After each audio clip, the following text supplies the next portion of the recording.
Good evening and welcome to the Agents of Helm podcast, the show where every week one of the hosts takes a topic and the rest of us talk about it.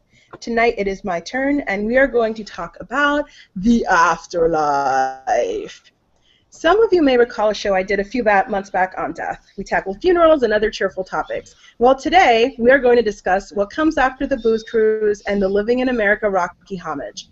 Whether you end up in a colorful painting with Robin Williams, or you're doomed to haunt a man named Willie Lopez at 303 Prospect Place and Fitz from Scandal. Yeah, I've only seen ghosts like 50 times. So without further ado, I'm going to introduce our very special guest tonight. You may have heard him on our Death, Summertime, and/or Arnold episodes, or on his own show, Operation Cubicle Podcast. Please give it up silently and invisibly, but inwardly raucously, for Agent Jackson. Wow, thank you for the intro. I appreciate it. I got top billing over y'all suckers. Damn. Wow. Yeah, I'm a little hurt by that. Disrespect. I feel it though. I love the disrespect. I feed off it. I was like, Malik's gonna send me into the afterlife for that. Johanna will pay. She'll pay for this. yeah, Johanna really twisted the knife there. Yeah, she just. Sharif can't be on every episode, Johanna. You better watch your back. She ran down every episode that he's ever been in. That's like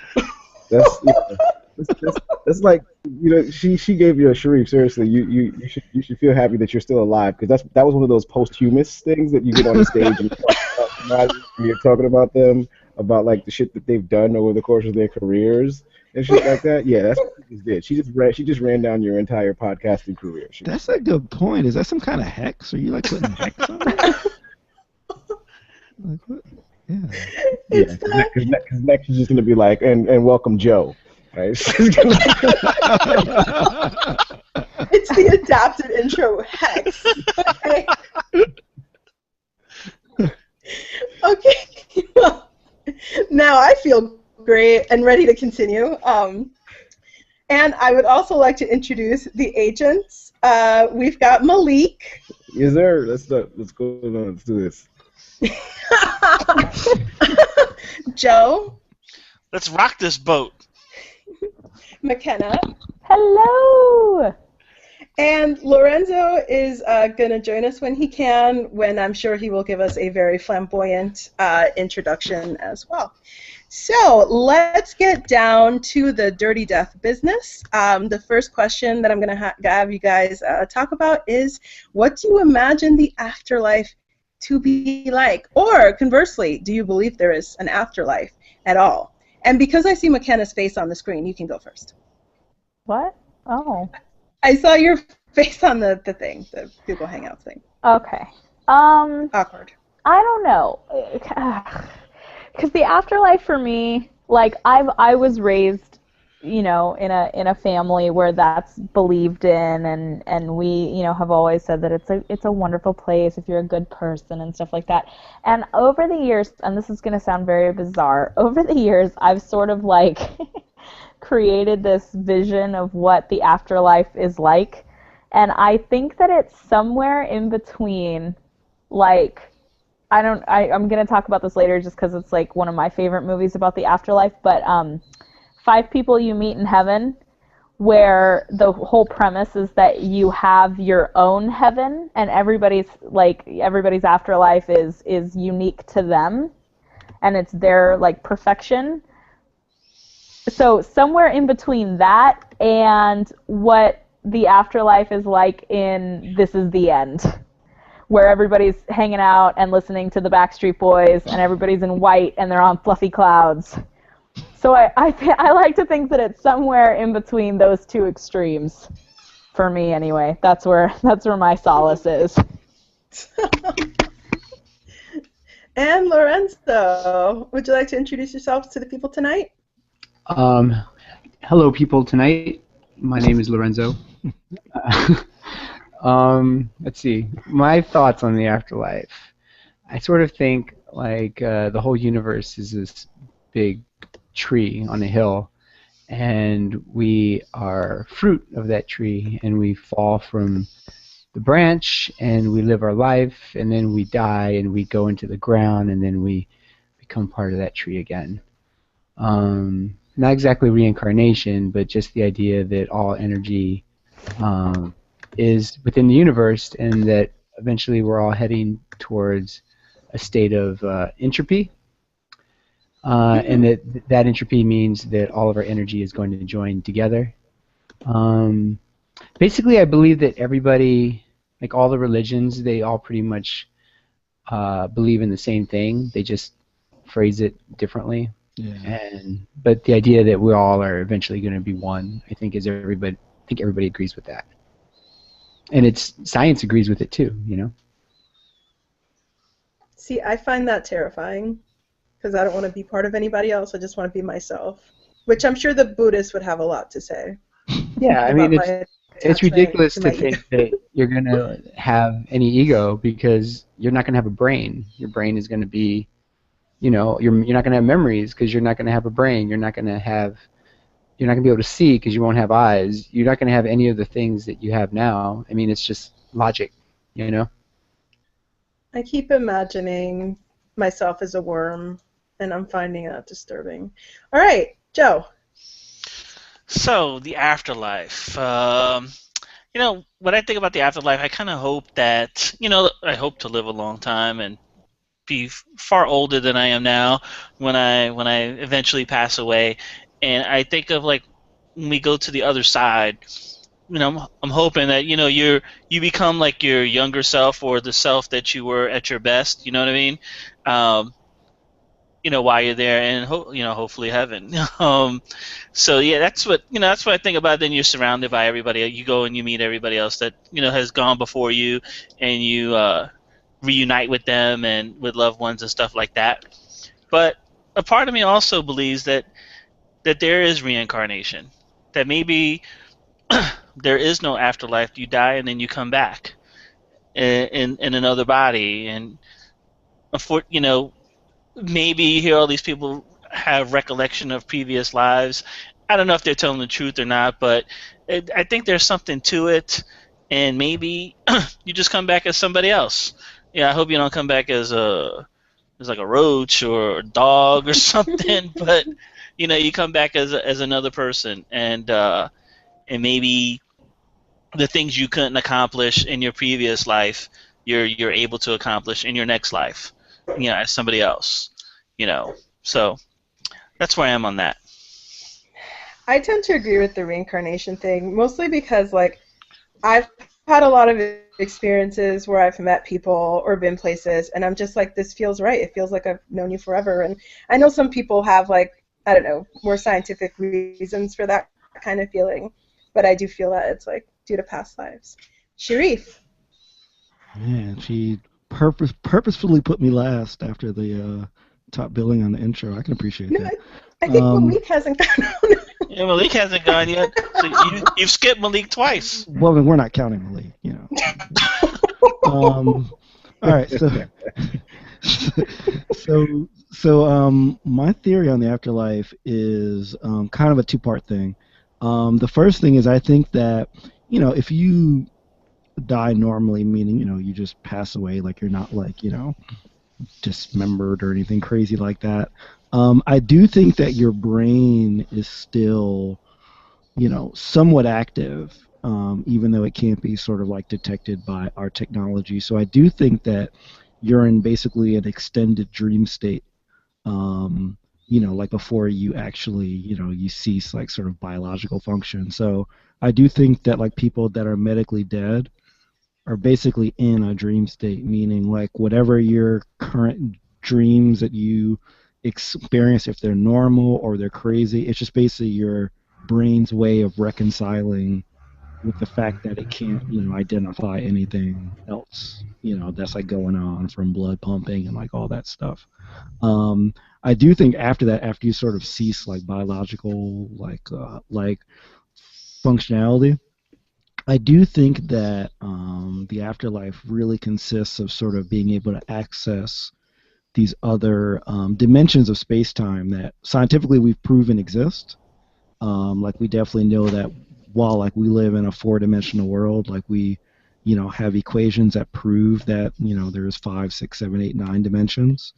And I think that we can't access them because our current brain is, so involved with dealing with the reality of sort of all the data that we get from the four-dimensional world that we live in now. I think that once you don't have to worry about that, that sort of gives you, that sort of accessibility to go into these other dimensions. So essentially, kind of like the end of Interstellar, but cooler. There we go.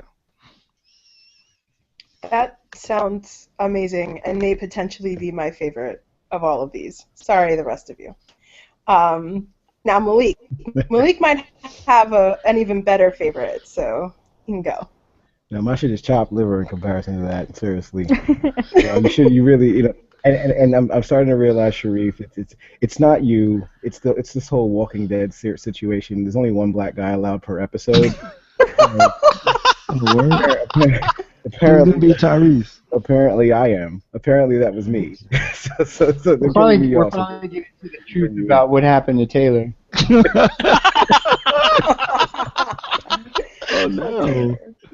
But yeah, as far as the afterlife, I mean, you guys actually, I think you guys went really introspective with it and really thought it through. Not I, Malik. I feel like really stupid now. Well, I'm actually gonna take it. I'm actually gonna take it even a step further than you, McKenna.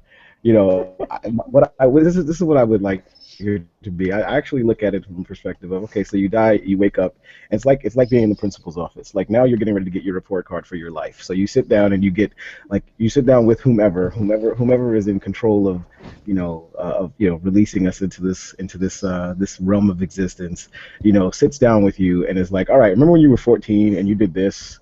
You're really supposed to do that, and you fucked up, and so your life went completely left because of all the shit that you did before, and you get to go over and you get to overview and you get a final grade for what you've done, and then you kind of go into this secondary realm of living where everyone, kind of similar to Joe, everyone that's passed before you, they're all there.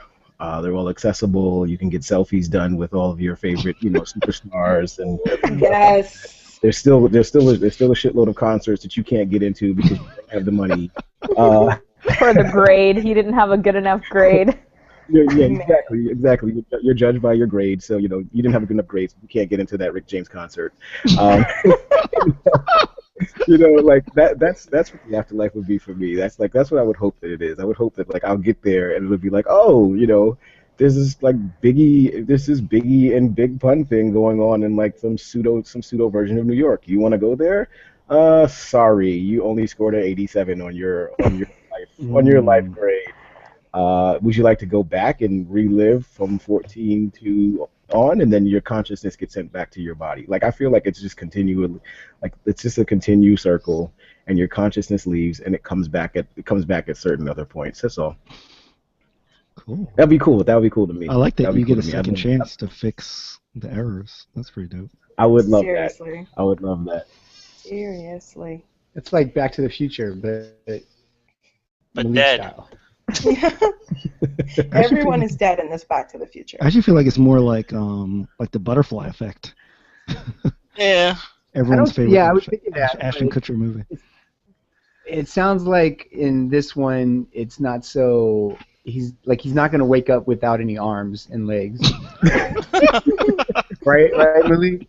No. You'd wake up at that moment, and you'd wake up at that moment. You'd get to make the decision that you didn't make before, and then, that self of you that's passed away already gets to watch how it all plays out. So like there's other part that so every time you die, you're basically, your life on the earth, on this plane, continues. It just starts over, and your consciousness goes up, gets graded, comes back down, and reinserts itself into your new body.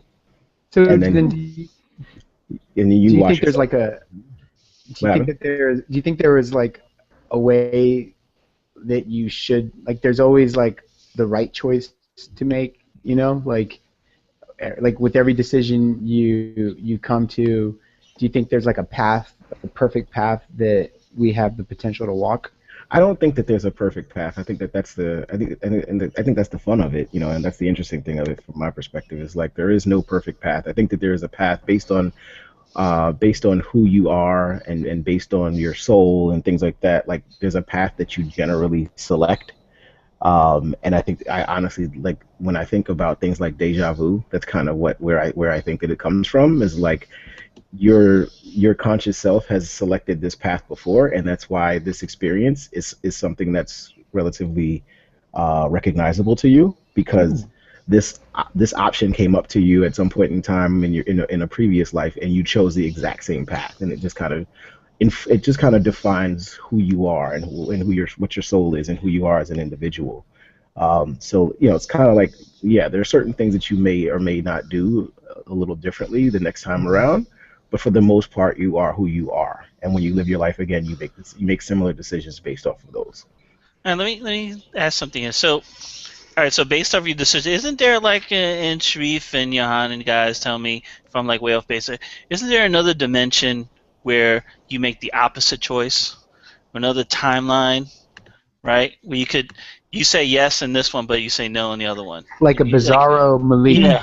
Yeah, right. There's always opposite. Yeah. Like there's another timeline or dimension where you make the opposite choice. Yeah, there's definitely, I believe it's called the infinite branching theory, where sort of every decision, every possible percolation of that actually happens in alternate timelines. Yeah. Right. So like when you die, are you treated as separate entities? You know what I mean?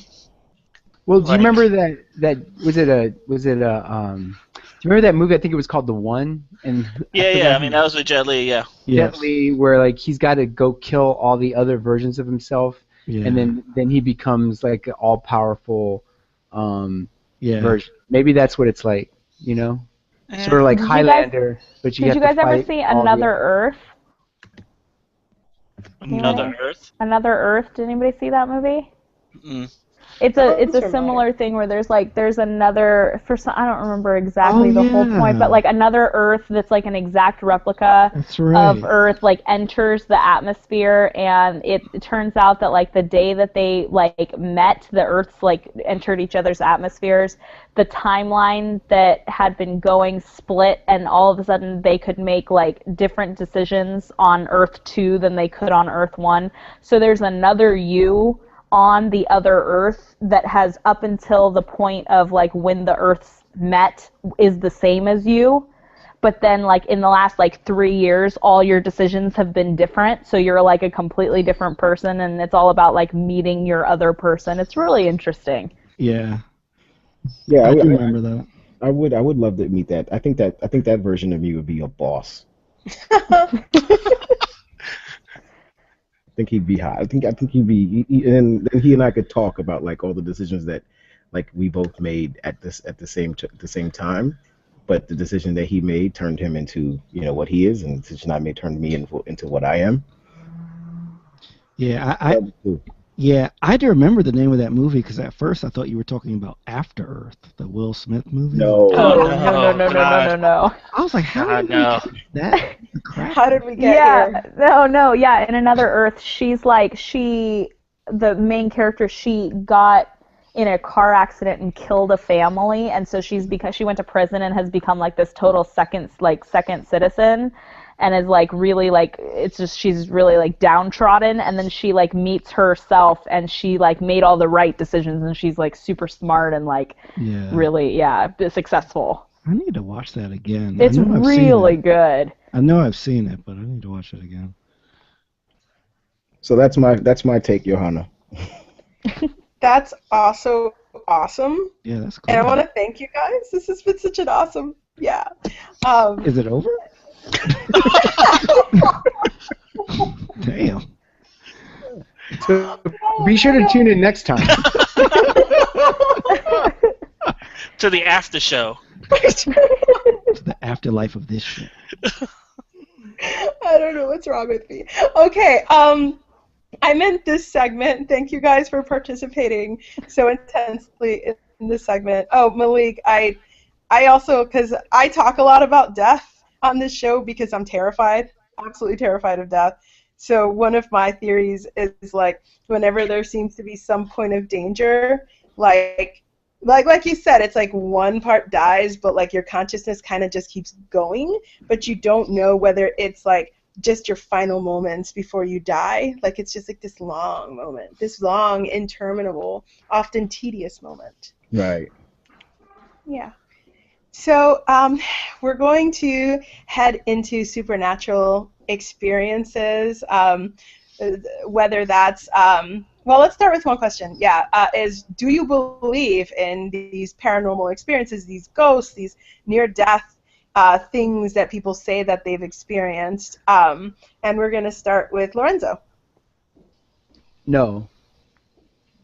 For the most part, no. I think everybody is tripping. For the most part. Tripping on it? Yeah. I mean, literally, figuratively, literally. Like, I think, I think, who just said it? Was it Malik? Were you talking about how there's scientific explanations for things? Or was that Sharif? I think that was Oh no! Oh no! Oh no! Using us already. Wow. And he never came back. See, Sharif? See what I told you? Man, this is the way to go for real, yo. No, I mean, I think for the most part, everything has a scientific explanation. And so I don't necessarily believe in too much of the crazy stuff that people talk about. In this segment, are we going to talk about our own experiences, or are we just judging other people's experiences? No, we're going to talk about our own too. Should I go to that? Yeah, go ahead. Go balls to the wall. Go. So that said, there have been 2 times when I've there was, I mean, maybe not, maybe I did. Like I said, I always just kind of roll my eyes and think that it's just nonsense. But that said, my mom was in the military, and so she had military housing. She had like a really nice place in Texas. Fort Sam was what it was called, and they had these old houses that were built like in the late 1800s, the early 1900s, and so she had this huge house. There was like two stories, banisters and porches and like maids' quarters and all that stuff. And I was there, and I was older. I was like already 20 something, and I woke up in the morning. I was like, I got a bowl of cereal. I was gonna go watch TV. So I go from the kitchen towards like where the TV room was, and I passed by the stairwell. And it's one of those stairwells where it goes up and then it does like a turn and then it goes up again. So it's got like a platform halfway up, if you know what I mean. I don't know how best to describe it. It's like you go up like halfway, and then you would have to do like a 180 and go up again. And so on that little platform, there was a girl standing there. She must have been like, I don't know, I just saw her for a second, between like 14 and like 18, and she had this white, you call it, I don't know it's like a nightgown. She had a white nightgown, like a cotton nightgown. She had dark hair and pale skin, and I walked past her, and then like, it registers in my head like what I just saw out of the corner of my eye, and then I turned, and she was gone. So. It was a really old house. I don't know. I didn't really think, I just kind of accepted it. Like, okay, maybe there's a ghost. I don't know. And then there was another time when I was younger, and this was back in the days when, for whatever reason, they used to just like if a building burnt down, or didn't burn down all the way, but a building caught fire, and it was, there was this school that had caught fire, and was just now like a husk of a school, and it was kind of in like the backwoods of, I was in Maryland, so there was lots of woody areas, And so if you took a shortcut going from one place to another, you would see this old school that was burnt down. And so for whatever reason, I don't know why it's not like this anymore, or maybe it is, I don't know, but we were able to just easily like get into it. And so we wandered around. We found like this sort of like this fire that had been made with all these like satanic drawings on the walls and stuff. And so we got kind of creeped out, and then we thought we heard something, so then we like ran out, and we come out into the sunlight, and I look over my shoulder and I see like somebody, a face in one of the windows up on the second story. And then, it was gone after like a second. But those are the two things I can think of that was like unexplicable. But even like, so even having somewhat experienced it myself, I still am kind of skeptical. So you believe maybe those experiences are like a trick of the light, or just being tired, or yeah, like maybe my mind is playing tricks on me. I mean, the only like, I would have to figure out some scientific explanation okay. of a person, that like that bounces around inside of an area for a given amount of time, something like that. But as far as actual ghosts like walking around trying to tell you stuff, yeah, I don't really believe in that. Okay. Sharif, what do you think? Yeah, I think I'm fairly similar to Lorenzo. I think that the way that it's been portrayed sort of in popular culture, sort of the paranormal stuff, I think is just sort of, entertainment.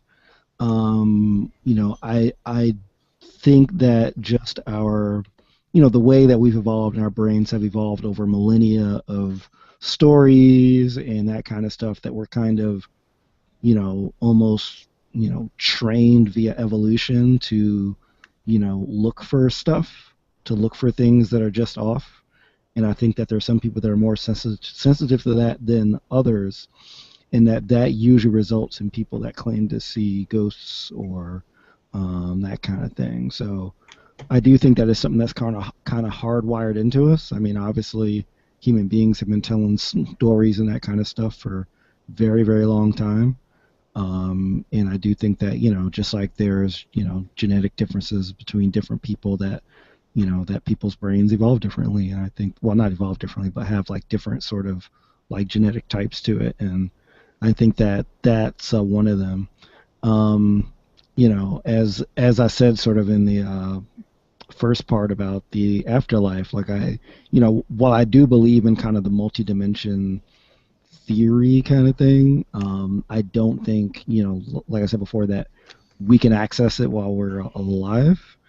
And I have read some stories that have said that, when like people claim to like see these things, that it's really them being able to, access these multiple dimensions, like a somehow or like a some way, and that what they're really seeing is sort of, alternate forms of whatever beings live sort of in these dimensions and like that kind of stuff. I'm not really on board with that. I can understand the logic behind it. I mean, it's all speculation when it comes down to it, but it's just not something that I particularly believe. So most of it, I think it's just, something that we've been taught to believe, and we believe it. So I take it you haven't had any No, paranormal experiences. I have not. McKenna. Oh, I'm so excited to talk about this. When I saw this on the schedule, I was like, oh yay. I knew So to go off of what you guys have said, I am the absolute exact opposite of what both of you have just said. I 100% believe in it, and I have had so many experiences with it that I can't not believe in it. and that's kind of the way I'm going to start it. So I don't know if I ever told you guys this. So I grew up in California, which you guys know, But I grew up in Northern California, and I'm from a little gold mining town in the foothills where I actually grew up in a house that was an old miner's boarding house. So I like all of the houses in my town were built in 1849, like when the gold rush happened. So you can Google, ghosts of, the mother lode, and you'll get all of these stories about hotels and old houses being haunted. So my mom, when I was 12 years old, opened a Victorian tea house on our main street, like our main road in town. And we outgrew it, and we moved to a bigger, older house on our main street. And it was built in 1849 by a ship captain who actually used parts of his, retired ship in the house. And he lived there with 3 women. I think it was his wife and 2 daughters. So we opened the tea room in this house, and someone, a few weeks later, came in and was like, "Hi, how are you? It's so nice to see this new place here." And we were like, "Oh, thank you." And he was like, "I came to check on the ghost." And we were like, "Excuse me?" And he was like, "We came to check on Mary Elizabeth." And we were like, "What do you mean?" And he had written a book about this ghost who lived in this house. And you guys, he signed the book and he gave it to us. I saw her myself, and I spoke to her, and I thought that, well, okay, let me explain that one. So we had 2 dining rooms in this house, and I worked there, from the time I was 12 to about the time I was 18. And I was about 16 years old when this happened. And so when you were walking from the kitchen, which was in the back of the house, you would walk through the second dining room out into the first dining room and then out to the street. So when you were in the second dining room, you could see through the door to the first dining room, but you couldn't see everything. So I had been in the back washing dishes, and they had moved where the silverware went. And I saw through the door my mom's business partner, Christy, setting a table. I saw her, arms. She was putting silverware down and putting the napkins in the napkin rings.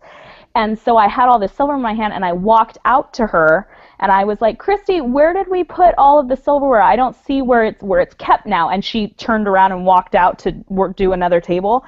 And I was like, "Christy," and I walked into the other room, and it was empty. And I was like, "Christy?" And I was like, "Hello, Christy?" And I walked outside, and Christy had been raking leaves for the last hour. And I was like, "Were you just inside?" And she's like, "No." And I was like, "You were just setting the table. I was just talking to you." She was like, "I've been out here for the last hour." So it was enough for me to be sure that I was talking to somebody in the room, that I knew that she was there. Our cooks saw her walk in through the back door, and they saw her walk through the back door into the dining room, and they both looked at each other and they were like, "Ma'am, we're not open yet.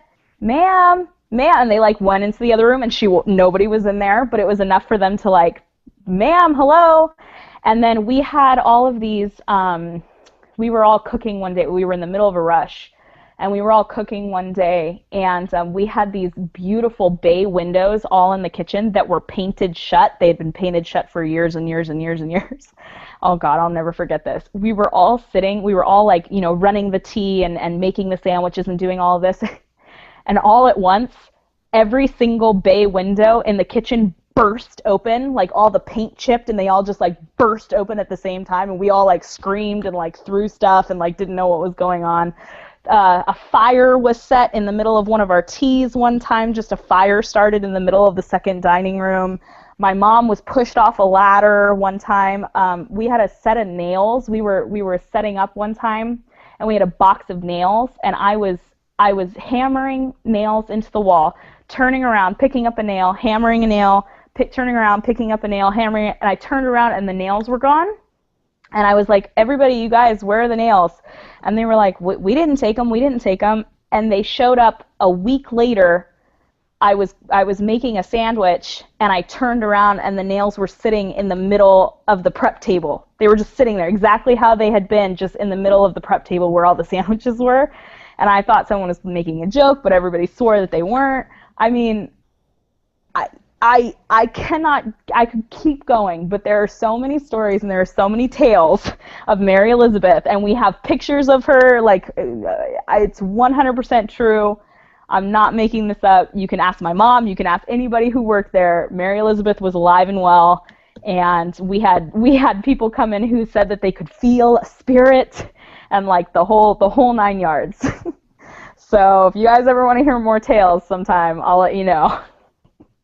See, it's funny because Joe and I were talking about this earlier, and I said, I bet McKenna has some sort of story about the afterlife and about ghosts, and you have more than satisfied, ma'am. Kudos. Well, good. Kudos. It's pretty awesome. It is. All right, Joe? Okay, so I'll tell you, I'll just start by saying there was, but this time I was visiting my cousin whose house is built on an old cemetery. And no, that's Poltergeist. I'm sorry. No, I don't have any real near-death experiences or paranormal activity experiences. But I will say this: I don't believe that everything can be explained by science. I do believe in aliens, and I do believe in ghosts. But what I don't believe are the people who say they see ghosts. I'm sorry, McKenna. It's all right. It's okay. You'll never know. You'll never know. Or I should say more like the people who are like mediums and stuff like that, like the Long Island medium, things like that, who say they can talk to the dead. I believe people. I'm sure the gift does exist, but if you do have the gift, I don't think you would go on TV and do it. I don't know, something about it just seems wrong, and to do that. So I think people who have that gift wouldn't be out there like exploiting it. But anyway, yeah. I mean, I fully 100% believe in the supernatural, ghosts, paranormal activities, things like that. I don't believe it happens like it does in the movies. But I do believe that it exists, but remains hidden. You know what I mean? I don't think it would like reveal itself to us, because it's their land. They do what they want. They're spirits or whatever. They could be trapped souls, or people that just haven't made it to the other side, or or trying to right some wrongs. I have no idea, but it just seems to me. I don't want to say foolish to not think that it exists, but I'm gonna say that it's foolish to think that it doesn't exist. It's like like I can't tell you for sure that aliens exist, but it would be really arrogant to think that they don't exist, like there's not life out there somewhere else, and to say there's not life out in the spiritual world when we really don't know. Would be just as arrogant, because I think it's there just because we don't know about it. Just like God, we believe in Him, or most people, or everybody has something they believe in. We can't prove it, but we just know it's there. So just like that, I know that there's spirits there. I just don't see them, and I believe at some point they come to you like in your dreams and stuff like that. And like if I dream my mother, like sending me a message or something like that, that kind of stuff. But I won't get into like in Johanna, Lorenzo, you're probably familiar with the Santeria stuff. Mm-hmm. Placing the glass by the water, keep the evil glass by the door, keep the evil spirits out, putting an egg in your closet to get a baby, whatever. To get a baby? Whatever it is. I forgot what it was. But that kind of stuff. But yeah. That's my stance on it, Johanna, and I'm not changing it. So, Joe, you don't practice Santeria? You ain't got no crystal ball? I lived with somebody. I lived with Lots I of lived in the when I was road. growing up. The people who lived below me practiced it. Had a room in the basement dedicated to it. Red carpet, red lights, saint statues all over the place, dead fish. You don't want to. I'm serious. Dead fish? Dead fish, a dead fish in a bowl with crumpled dollar bills around it. And Oh, man, make it it, rain. it was crazy. Awesome sauce. Malik? Yeah. So my real answer is I don't know. I don't want to know. I'm not singing no songs. I'm not chanting no tunes. I'm not sacrificing no chickens. I'm not doing anything along those lines. When I get to that side, you can show me everything that I was too stupid to pay attention to, that you were trying to allude me to. If there are ghosts in my home right now, sitting next to me playing cards, I don't want to fucking know about it. I just enjoy your fucking time. There's got to be a reason why half the milk is gone, and I didn't drink it, and so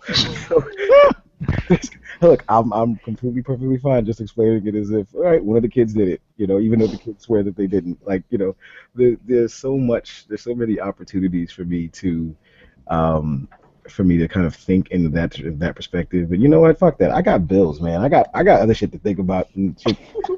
I gotta think about how we keeping these lights on. Damn it! I don't need to worry about this daggone ghost in this house until you start throwing knives at me or you start, screaming yama yama yama or something like that in my look, you say you keep shit going on in your lane. I'm gonna keep shit going on in my lane, and never the two shall meet. We don't got to hook up. We ain't got to hang out. I'm sorry what happened to you. Hopefully it doesn't happen to me. And if it does, then we got something to talk about when I get to the afterlife, when I get to that side. But until then, nah. As far as near-death experiences, I think that I think that I had a near-death experience when I sat and watched Jiggly for the first time. I'm pretty sure I had.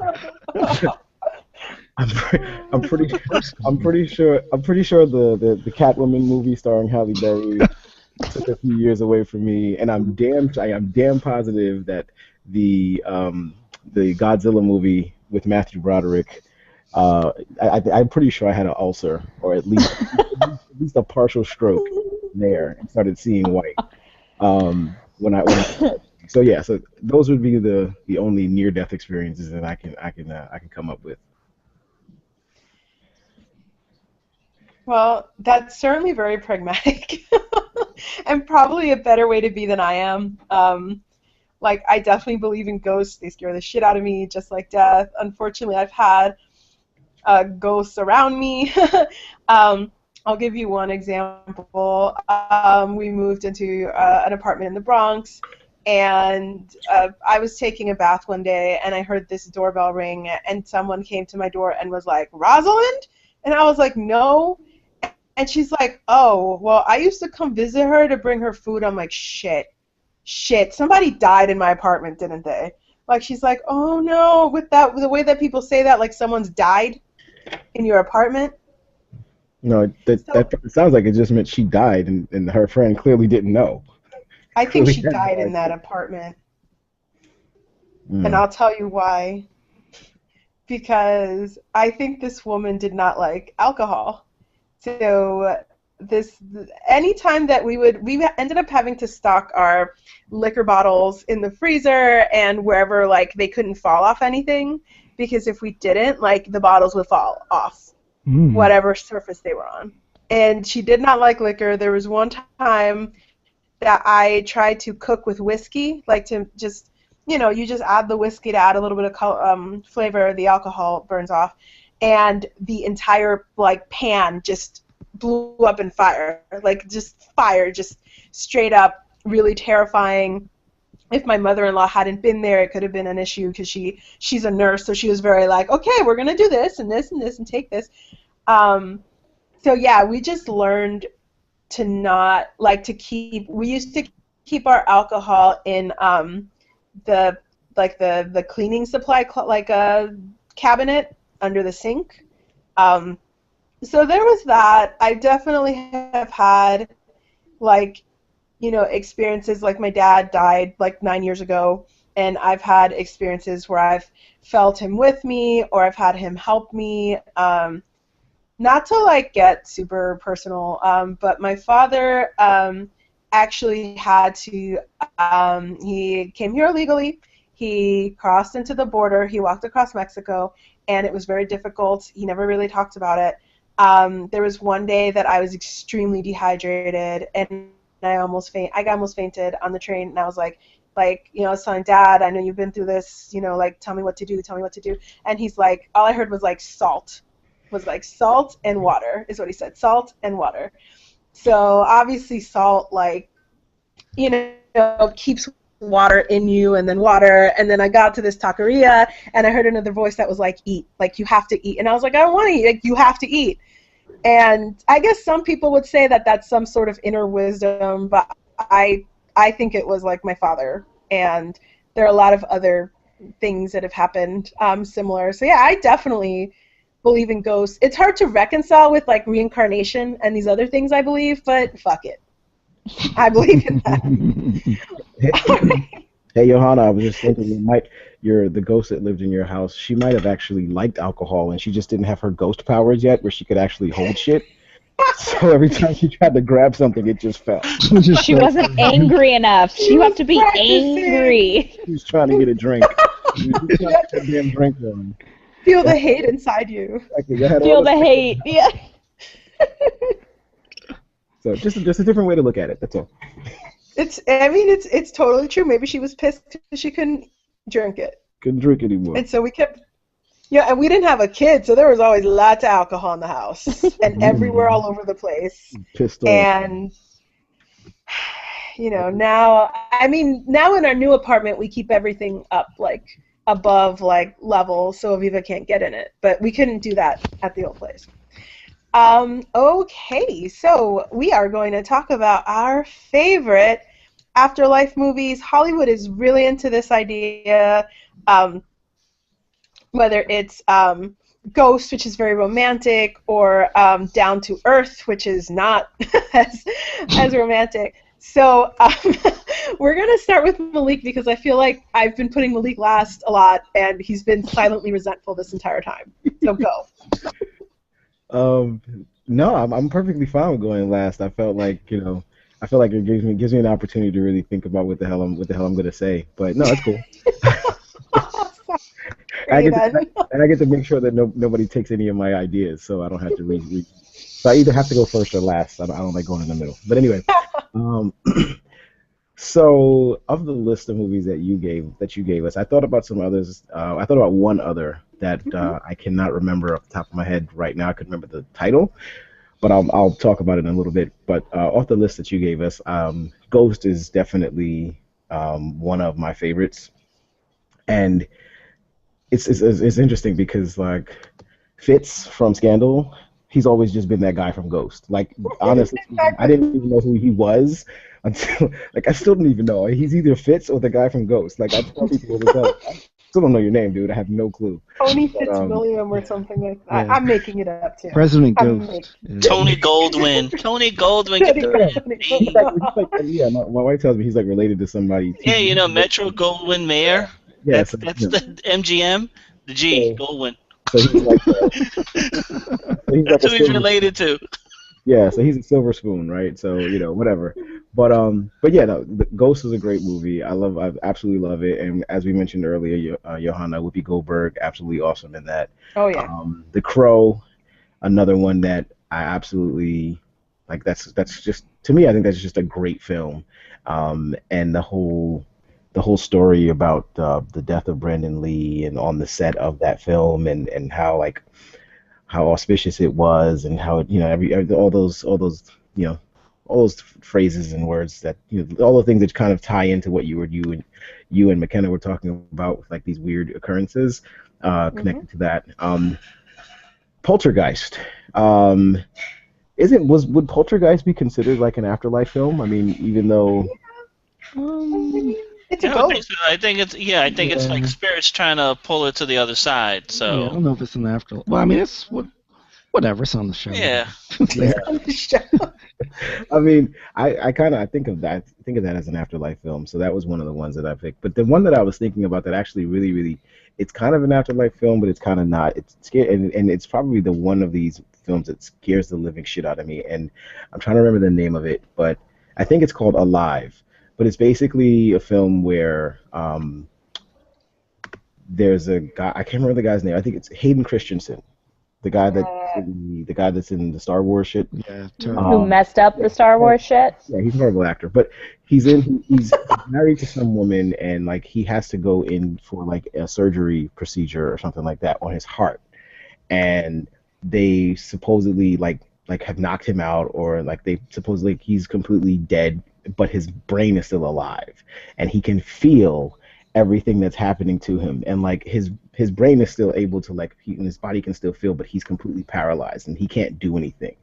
And so like he's not technically dead, but he's living on this plane of existence where you can feel and you can experience everything that's happening to you, but you can't express it to the rest of the world. So you're kind of like a ghost, because your soul and your brain is active, but you don't have a physical body to react to the things that are happening to you. It's a really, I mean, the movie's a piece of shit, but it's one of those things, one of those experiences that scares the living crap out of me. It's kind of like why I don't like to do like elective surgeries because I'm not going under the knife in any situation where I don't have to, and it's stuff like that made me think of it. Yeah, he had to have, I think his wife was like Jessica Alba or something like that. Um, and yeah, so that's like one of those movies that scares the living shit out of me. But yeah, for the most part, I like all these afterlife films that you mentioned here. And I realized I didn't see a lot of them either. Lovely Bones too. Lovely Bones was awesome. The book is even better. I Um, read the book, and the book is fabulous. I didn't like the movie because of the book. well, I like the movie because I didn't read the book, and I think It's always the way to go. It's the way to go, sir. Books ruin movies. I'm telling you. Movies ruin books too. No. Well, Well, yeah. you still like the book even though you didn't like the movie. Wait, of Lovely Bones? Yes. Okay, that's fair. That's fair enough, you guys. That's fair. McKenna? I have two that weren't on the list. I don't think they were on the list. And then I have another one that I don't know if it counts, so I need your guys' ruling on it. So I think my favorite movie about the afterlife is Field of Dreams. I absolutely Yes. love that film. I love the way that they use the afterlife. I love the terminology. Like so plainly they address it by like the whole like, is this heaven? No, it's Iowa. Like I just think that it's perfect. I think it's great. And James Earl Jones, you can't beat James Earl Jones, just saying. Yes. So I Love love that movie. I love I said this earlier, Five People You Meet in Heaven. Have you guys all seen that? I am. No, I've read the book though. The movie, I don't actually think, I think it was like a mini series that they made on like, or like it was like watch this movie in 3 installments on something. I don't remember how they did it because it's a really long movie. It's like a 3.5 hour, 4 hour movie. But the gentleman who they got to play Eddie, the old Eddie, is John Voight, and he's really good. And the young Eddie too, the one who's in the war, he's fantastic too.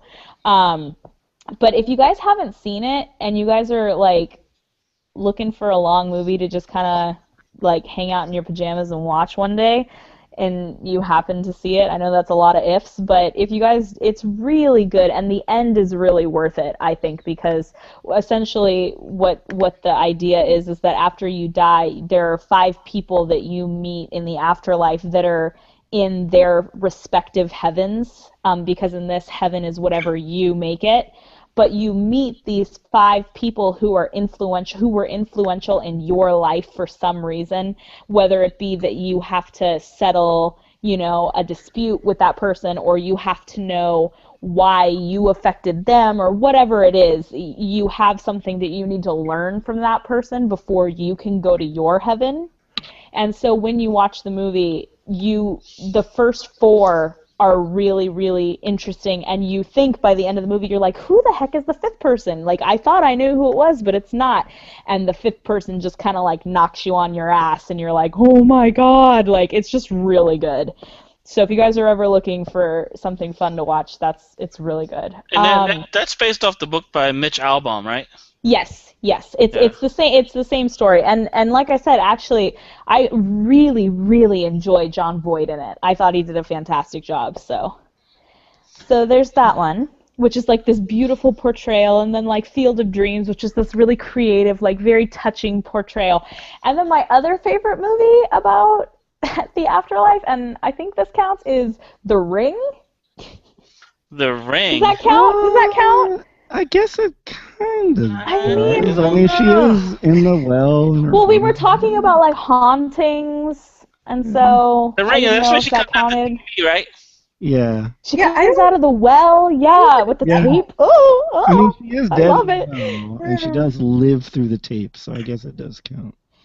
Sort of. I don't know, but the point being, whether it counts or not, it's one of those movies that I love. It absolutely scares the crap out of me. I've seen it probably 50 times, but it still scares me. And it's that one movie that I put on when I'm like, I think I'll be scared tonight. Like, that's the movie I put on. So I have a love-hate relationship with that movie. I forget. Does Naomi Watts survive in the end? I can't remember. Yes, and then there's The Ring 2. She beats it, right? Yeah, there's a Ring 2. Hello.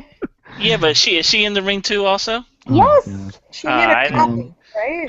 She has the best, like one of the best lines in a horror movie ever at the end of The Ring 2.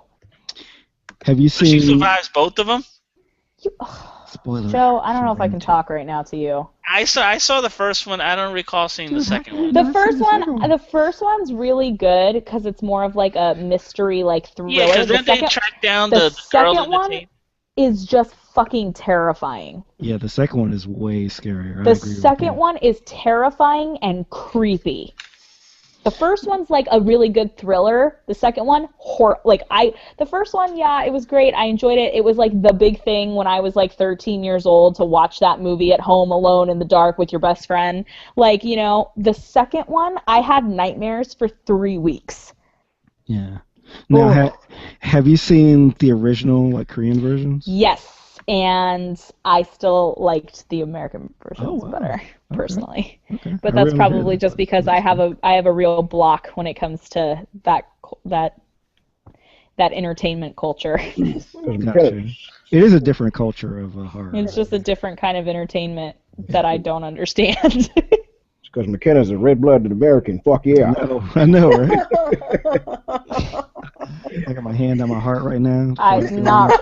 America! God. Fuck yeah. America! All right. No, I'm not discrediting it. Look, I know that it's like a very, very, very popular and creative and totally viable like art. It's just something that goes over my head. Yeah. Yeah, it's different. They get wild with their shit. They really do. Like, this isn't Korean, but Audition. Oh, Audition, so good. Oh, love that movie. Fucked up, but so good. Love that movie. Awesome movie. Oh, it's great. So those are mine. So the two beautiful ones, and then The Ring.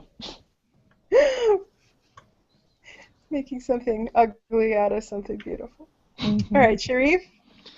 Yeah, so Field of Dreams was definitely going to be my number one. Just to expand on what McKenna was saying, it's just a beautiful, heartwarming movie, and it combines like two of my favorite sort of like sappy, heartwarming thing with like sports, and it just does it perfectly. I mean, the act, like James Earl Jones is great. Like, I mean, we can freaking spoil this movie, right? Yeah, like 30, almost 30 years old. Like when they pick him up as a younger guy, and then like Moonlight Graham, and then the dude is like having like a medical problem. He steps off the field and turns back into like I was like, yo, Like it's really well done. The fact that it's about like basically multiple people dealing with sort of like forgiveness in their lives. Um, at first, I remember when I first saw it, I was kind of like, why are they dealing with these baseball players that like cheated? But like then you realize that that was like the source of the argument that drew like Kevin Costner and his dad like away, and just that last scene of him asking to play catch, like I've cried at that scene like several times. Like it's just a really really, I think, one of the best movies of all time, period, like regardless of Afterlife or like whatever. I absolutely love that movie. um and this is not a movie. And I warned Joanna about this. But let's talk a little Lost, y'all. Oh God, Now, a lot of people did not like the ending of Lost. that's me. Me. I was a fan of Lost all the way through. No. Except for maybe the last episode, I thought maybe was not as great. But You mean the end? The end. like the actual plugging of a hole, I thought was pretty dumb. But I thought that the entire scope of that last season of you not knowing exactly what time is this, like the fact that people are sort of being awakened and like realizing that that this kind of crazy hard time that they spent with these people was really the best time of their lives, and that these connections are what you need to sort of go from this sort of purgatory intermediate thing into like afterlife, I thought was awesome. And I really They're in liked. hell. And I hear Joe like singing. And I just really like the scenes that they picked, and like just that moment that each person like awakened, I thought was just really, really cool. And because Desmond was my favorite character in that entire series, I just love the fact that sort of throughout the whole series, they kind of showed that he sort of had this ability to like, sort of send his consciousness sort of to different eras and stuff. And the fact that that has this huge payoff when he's the one that's kind of like waking up these people, I thought was awesome. I thought it was well done. And that is probably one of my favorite sort of TV drama looks at the afterlife. And Beetlejuice. I like Beetlejuice. Yes. I still like Beetlejuice. I even like the damn cartoon of Beetlejuice that came out. Molly. Huh? Oh no, I was gonna say I totally forgot there was even a cartoon based on it. Yeah, well, there was a cartoon based on everything in the time. But yeah, I mean, it was like kind of like it was that classic Tim Burton like dark but not too dark. Like he kind of knows when to get weird and twisted and when to get funny and when to get sort of sad. Like he is really good at sort of balancing those like themes. He used to be. Well, yeah. Well, I'm talking about now it's just all bizarre, like Helena Bonham Carter just doing, and Johnny Depp playing he's the same obsessed characters. with Johnny Depp, and to his detriment. Yeah. But no, that era of Tim Burton with Beetlejuice and Batman and all that stuff, like I mean, he was just on point, and I think that like just the whole idea of like all the stuff in the afterlife, like being in the waiting room and the dude with the shrunken head, and It's freaking all that awesome. stuff. That's an awesome scene. It's classic. It is classic. And yeah, I thought it was a very very dope movie. I remember when like it like came out, I wanted like sort of like that whole like model of the town that they had, especially the part where Beetlejuice kind of goes into that like house of prostitutes basically. Yes, ooh. I kind of wanted that model when I was younger and kind of shrink myself and be awesome. But it didn't happen. So yeah, those are my picks. Hey, and Beetlejuice, I'm trying to remember. Gina Davis and Alec Baldwin, were they ghosts also? Yeah, they were dead. Yeah. They're dead, right? Yeah. Okay. Yeah. And another family moved into Yeah, their okay. home. Yeah, exactly. All right. Yeah, and that's where Winona Ryder comes in, right? Okay. Yes. Yeah, I couldn't remember. It's And- been so long And the since I've mom seen from Beetlejuice. Home Alone. The who? Oh, Mom from Catherine Home O'Hara. Alone. Oh Catherine yeah. O'Hara. Yeah. Yeah, and I also think that for me in particular, I guess just because of sort of the area that I grew up in, like like that was kind of the first time I kind of really saw sort of I guess you call it the goth aesthetic that Winona Yeah. Ryder kind of had. That was my first time kind of being like really exposed to that and like thinking that like that was cool as well. So yeah, it was a great movie. Well, sure. With Winona Ryder, have you ever seen Heathers? Oh yeah, Oh of course, God. of course. Yeah, I was asking. The only reason I asked you, I asked Johanna earlier today if she had seen it, and she said no. What? Okay. I think we need to move Intervention. on. Intervention. This is like one of those like of our generation movies though. Yeah. This was like Never Hey. looked interesting to me. Well, it was now- like full now- of white people. And now rich white people. this is a bit of inside baseball, but I think that this is a good time to mention this. So like Johanna, when I got to high school, before you got there, our mentor, Mr. Brito, actually showed us Heathers. Really? Even For though what? What was the reason to Here's show an you guys that? example of what you'll because be like we doing. were coming from a inner city and going to a really rich white high school, and he showed us this totally not probably for 13-year-olds movie to Hey, prepare us. I never got the Heathers treatment. I'm feeling deprived here. Yeah, I don't see the correlation between that. well, Because it's like we went to like a really, really preppy school. Yeah, but I mean, it's super Christian preppy. Slater and Winona Ryder knocking off pretty much knocking off her friends. Really don't thi- preppy people. yes, but Yeah. like he didn't show it to us because of that. Like he didn't want us to blow up the school. It was Darn. because of just like the way that like the cliques worked and just Right, the way that like okay. people talk to each other and all that kind of stuff.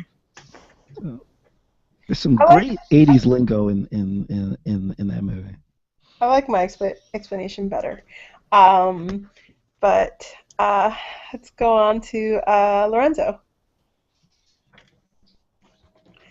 Let's go on to Joe. Hey, come on. He's back. He's back. He's having trouble with the mute button. Jeez, Johanna. Trigger happy. Trigger happy. All right. So, what's this segment about?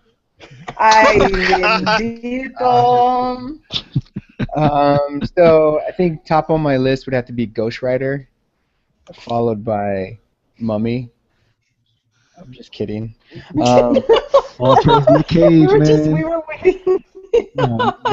Mummy's cool though. I don't know if it's about the afterlife, but that's a cool movie. Oh, Nick the Cage Mummy. is the best Johnny Love Blaze. it. Hey Joe, do you remember that movie All of Me with Steve Martin? Yeah. Yeah, me Lily and Tomlin. I think Lily Tomlin, right? Lily Tomlin. Yeah. That was like one of the first movies I saw with one of my friends when we were kids, and he absolutely loved that movie. So it's got a special place in my heart. That's the one where Lily Tomlin, she dies and Yeah, she she puts her comes back, spirit right? in Yeah. like an ashtray or something, and it hits Steve Martin in the head, and so then Steve Martin has like Lily Tomlin controls like half of Steve Martin's body, and so wackiness ensues. I like that movie personally. There's another thing while we were talking about Ghost Dad earlier. It made me realize that there are a couple of movies. I think we've talked about Down to Earth so far, right? We've mentioned that. Mhm. That's with Chris Rock, where he comes back as a white guy. Ghost Dad is where Bill Cosby dies, and he is able to like interact with his kids. And then let me see who would remember this movie. Heart Condition. Does anybody remember Heart Condition? It had Steve, what's his name? Bob Hoskins, I think, and Denzel Washington. So Denzel Washington dies, and Bob Hoskins is a cop, and he has like a heart attack, and so he gets Denzel Washington's heart. so then now Denzel Washington after he's dead. So it just made me realize that there's like these three really bad movies starring black guys that come back to Earth. I don't know if that's like a genre. If there's like a genre there somewhere where like. And there's definitely a genre of black guys dying. I don't know if they all come back though. We'll make it a Netflix But coming category. back. Yeah, And two of them occupied white yeah, men. so like I just looked at the wiki for Heart Condition, and it says that like Bob Hoskins plays a racist cop. Mm-hmm. He's like now stuck with a black man's Oh, heart. that black heart! Oh my god, this looks terrible. Oh my gosh. No, it's funny because I was reading about that, yeah, and he actually fired his agent because his agent like told him fired his agent. And then Sidney Poitier, that was Ghost Dad was his last movie ever or one of his last movies that he directed. Yeah, so it's a dangerous genre. It's a dangerous genre. Okay, so as far as like I didn't actually look at your list, Johanna, but is fair. Is Sixth Sense on there? No, maybe. Yeah, it is. Yeah, Yes, it it is. is. Okay, I figured Sixth Sense would be on there. So movie. that's definitely a movie that I enjoyed, and there's like a special place in my heart for kind of like what Malik was talking about, those opportunities to go back and try to fix things that happened, when you died. Kind of like I guess Ghost, but Sixth Sense was actually pretty good. Yeah, And- the thing I loved about the Sixth Sense was watching it again and trying to catch like all the hints. clues and stuff. Yeah, it's such a well done movie. Yeah, but it's also like genuinely, scary. Often, there's many times where it's just really creepy movie. Oh yeah, when that girl's like under the bed. Oh yeah, and then Hands on the when he's bottom. talking to the kid that shot his face off. Yeah. Yeah. Oh, or the people who are hanging in the hallway. Yeah. Yep. Oh, that. Ugh. And even that part where they locked him in the little closet. Anyway, so but another movie that's probably not on your list, and I don't think it should probably even count as an Afterlife movie, but to me, it I really liked the idea that it presented, the idea that when you get old, that you suddenly get this like second chance to sort of, you get reinvigorated with life, and then you eventually are transformed into this like pure energy that can then travel through space and see the world. I mean, see the universe. I'm talking about Cocoon. I knew it. I was getting ready to say, you talking about Cocoon? I thought you were going to talk about like 2001: A Space Odyssey. Okay, gotcha. Yeah, so I mean, to me, that was like that's one of the movies where you actually think, oh, well, being old wouldn't be too bad if that's what happened when you got old. Like aliens came and took you away into outer space, transforming you into pure energy. Gave you all So- sorts of, yeah. Yeah. And then as far as like, I don't know, do you guys remember that episode of Twilight Zone where the guy he dies and he ends up like in this posh suite and he's got like servants and like Yes. when he goes gambling he always wins and Yes. and everything is like so perfect that he can't stand anymore. And he's like, I'm tired of this. Take me, I want to go to I'm tired of heaven. Or like, who said you were in heaven? Yeah. I do he's- remember that. In hell. That was like one of those things that it made me think. At whatever age, it was very influential to me because it made me realize that whatever heaven is, it's gonna get old eventually. Like whatever you're doing in heaven, if you're doing it for like infinity, it's gonna eventually get old.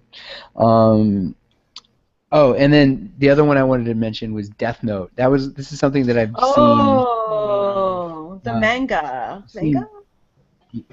Well, it's on Netflix now, so we've been watching it on Netflix, and that show is ridiculous. It is a ridiculous TV show, and it does involve the afterlife and all these rules and such drama. Like you've never seen such drama from somebody writing in a notebook. Like Yeah. it's ridiculous how I would definitely say, I know it's got a huge fan base, but I would definitely suggest If you haven't seen it, check out Death Note. It's freaking ridiculous. The Those are my plots are picks. just like the plots for the show are the manga are so unnecessarily complicated, considering the very simple things he wants to do, which is kill people with his fucking notebook. Oh, like, I everything don't is know. like a paragraph long. It's not at all unnecessarily complicated. It is all complicated for a purpose. They're trying to track down this person that has the power to kill people by writing their names in a book. So it's like this incredible like mind game, this chess match that goes on between all these different characters to try to find Kira, which is like the main bad guy. Basically, he's become the new god who changes society because now everybody's afraid to do anything wrong because they will just die. Anyway, it's very cool. I'm sure you guys are familiar with it, right? Yes. Yeah, I've read the manga, but years ago. So. Well, you established that you read the manga, Johanna. But if anybody else at all has heard of it, I mean, Joe has, and if you go into like a convention or whatever, I'm sure you've seen the Death Note ghost or whatever it is that haunts. Like, it's pretty popular. But I would just suggest. All right, Joe, it's time for you to share. Wow. Wow. Shut down. She gave you a Death Note. I felt like that I had to do that, or else you were just gonna keep going. No, I was done. I was like in my last sentence, but that's fine. I think you're just mad because I called you out on bragging about having read everything. That's fine. Maybe, Go ahead. Yeah, maybe a That's little. fine. Go ahead. Maybe. All right, so there's a movie none of you guys have mentioned, and I'm trying to figure out as to why. Nobody mentioned The Sixth Man. Oh, well, I read the book. Oh, God. Well, let me say that again. See, The Sixth Man, come on. Marlon Wayans, Kadeem Terrible. Hardison. Come on. Who cares about that shit? You're right, it was terrible. The only worse Basso movie than that is like Joanna Man. That's probably Joanna Man was horrible. That was horrible. Yeah. No, Sixth Man. But Joe, I did think about How High, and that was You thought about How I High? did think about How High with the friend that they were smoking. Yeah. Oh, that's right. Yeah, that's right. I did think about that, but I didn't want to mention it, because for the same reason that you probably shouldn't have mentioned Six Man. Yeah, you guys took a lot of good movies. I had to bring in Six Man because you can't win an NCAA championship without Kadeem Hardison coming back from the dead. I think Dick Vitale was in Six Man as well. Yeah. Well, I'm sure he was. I Big can't remember. stars. But yeah, I'm sure they had a bunch of. Octavia Spencer was in Six Man, so come on. Jeez. But on a serious note, a movie that I really like, and I'm not sure if a lot of you have seen it, is Defending Your Life. It's with Albert Brooks and Meryl Streep, and it's actually a romantic comedy. Albert Brooks dies. He's driving to work or driving somewhere. He dies in a car accident, and then he just finds himself like on a bus on its way to like purgatory, and he has to stand trial and explain why he has all these fears during his life and how these fears have caused him to make certain decisions. And he's got to go through this trial and prove that that he's worthy to go to heaven, and obviously falls in love with Meryl Streep while they're in purgatory, and she gets to go first, and he's trying to get to her by trying to pass these tests to get there. But yeah, I thought that was pretty funny. If you guys ever get a chance, I don't know if you guys find Albert Brooks funny at all, because he has that kind of dry humor, kind of like Seinfeld in a way. But yeah, it was pretty good. And I know we talked about Down to Earth, Taka Woods, y'all. It was good. I enjoy that with Chris Rock. And obviously we talked about Sixth Sense. A lot of you guys touched upon a lot of these. The Crow, one of my favorites. I'm going to come back from the dead. I want to come back for vengeance. Try to do, kill some bad guys. Why not? And send them to hell. The Crow, and And I know Johanna and I were talking. And I know the Matrix sometimes really doesn't fit, but I think the one scene in the Matrix that reminded me of some kind of like purgatory is when Neo is just riding on that train that's infinite, and it just keeps going. Yeah. And he's at the same train stop, and it just like people are on there, it's not going anywhere. It kind of reminded me that must be maybe it's like that before you actually go to the next level. You're like waiting there until it's time. Well, wasn't that where programs go to die? Yeah, exactly. Yeah. It's like where that Indian family was. Right. Sati. Never saw All Dogs Go to Heaven, so I don't know how you guys feel about Classic, that. man. I know. I just, I was never into it and didn't watch it. Flatliners, I think that's bringing people back from the dead, if I remember correctly. It had a pretty good cast. I can't really Give remember me that some now. Kiefer Sutherland any day. It was young Kiefer Sutherland, young Julia Roberts, and I forgot who else was in that. Wasn't a big fan of What Dreams May Come. Blasphemy. It's not blasphemy. Blasphemy. It's not really. I mean, it's that movie is definitely like an acquired taste. Like it's not for everybody. So It's not a good movie. Acquired taste. No. I'm kind of wishing I had that mute button. She's gonna cut you off, Lorenzo, pretty soon. Just cut you off. It's pretty objective. It's like an objective thing that's a bad movie. It's objective in Lorenzo land. I think Lorenzonia. People like that everybody movie. that's ever seen it would agree that it's not a good No, movie. it's not. Well, I like it. Has anybody on this panel seen this movie? Besides Johanna. Does I anybody saw the trailer. Johanna- I saw the trailer and decided I didn't want to see it. Do people that even have seen the trailer think that this is a good movie? I did not think it was a good movie after I saw the trailer. I don't know. Maybe the book is better, Johanna. Maybe. Is there a book? Oh gosh. Maybe the article is better. Joe, Uh-huh. do you have anything else to add? To What Dreams May Come? No, but I will say this. Just one more thing. The Sixth Sense I thought it was an excellent film. I loved it. It was the first and last good thing M. Night Shyamalan ever did. No, the comic book like one. Signs. Unbreakable was good. Unbreakable was okay. Oh, come on. I actually really liked The Village. I'm like one of 6 Okay, people in the stop. country. Stop. I know. Just stop right there. Stop. No, I I thought Signs was not bad. I like Signs. Well, I like Signs. Signs a lot. There I are like other The directors Village. that can accomplish making an alien movie without aliens. Yeah, One of them. yeah, I thought that the actual depiction of the alien was terrible, but Yeah. Oh, yeah. but And the it's actual one movie weakness. and the conceit of it was Swing away. Oh my God. yeah, all the things the water was exactly how like Johanna would like have all the alcohol things in like her house got knocked over. It was a sign. That was Michael's Yes. friend. Don't get Yeah. No, it was what's his name? Matthew McConaughey knocking things down from the other side.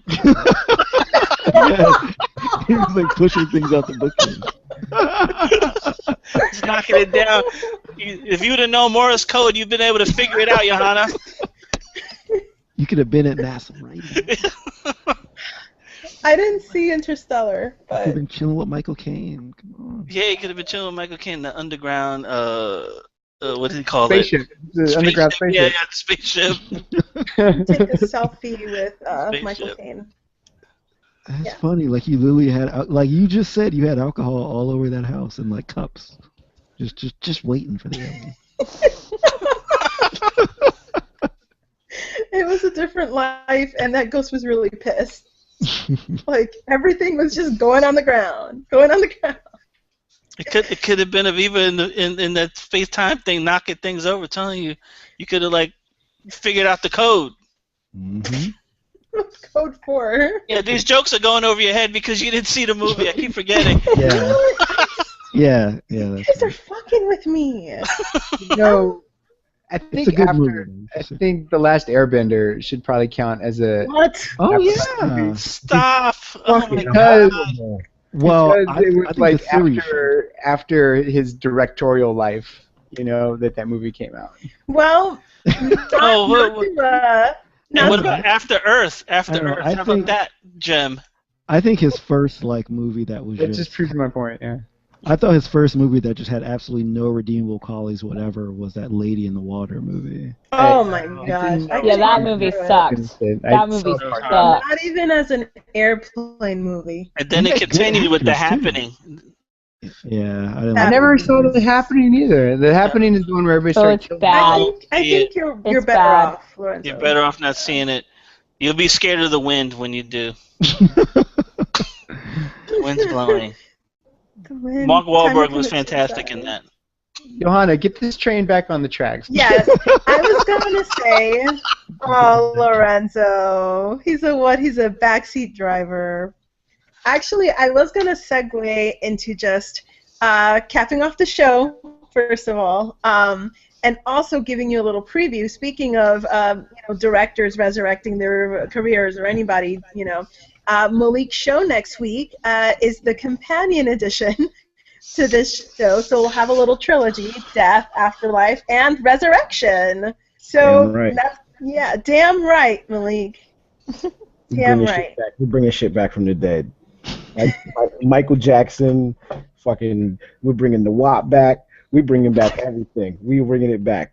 Tupac holograms. Yo, we're doing it all. We're Holograms. doing it real big. We're doing it real big. Yeah. Bigger than Jesus. Bigger than Jesus. Should be the name of the show. He might guest appear. You never know. Might just show up. I think that should be the subtitle of your show, Malik. The Resurrection Show, Bigger Than Jesus. And I think that would be maybe a good time. So I think we're going to close out. This has been an awesome sauce discussion. Thank you guys so much. Thank our guest, Sharif, Ancient Jackson. Thank you for having me. I had a great time, as always, y'all. Really fun. Yeah. And do you want to just plug the website, the show, and any other projects? Sure. So sharifjackson.com is my website. That's where I have a science blog on there. Science looks good. A video game blog. Gaming looks good. I host the podcast Operation Cubicle, which you can find at operationcubicle.net, and I also am a frequent guest on the Spawn on Me video game podcast at the spawnpointblog.com. So check that out. And I did want to highlight the latest Spawn on Me podcast episode that you were on, episode 50, where you guys were talking to Mr. Narcisse about representation of POCs in gaming. And I just wanted to highlight that for everybody because it was a really, really good discussion. Even if you're not into gaming, the discussion about representation of POCs and perception of POCs in media and the way we perceive ourselves was really rich and really worthwhile to listen to. Thank you. Yeah. I actually think it's a nice companion to the sci-fi show that you guys have with Anthony. Yeah. It really is. All right, you guys. So on that, I'm gonna let the agents close off. From myself, Joe, Lorenzo, Malik, and McKenna, and our guest Sharif Jackson, we'll say good night.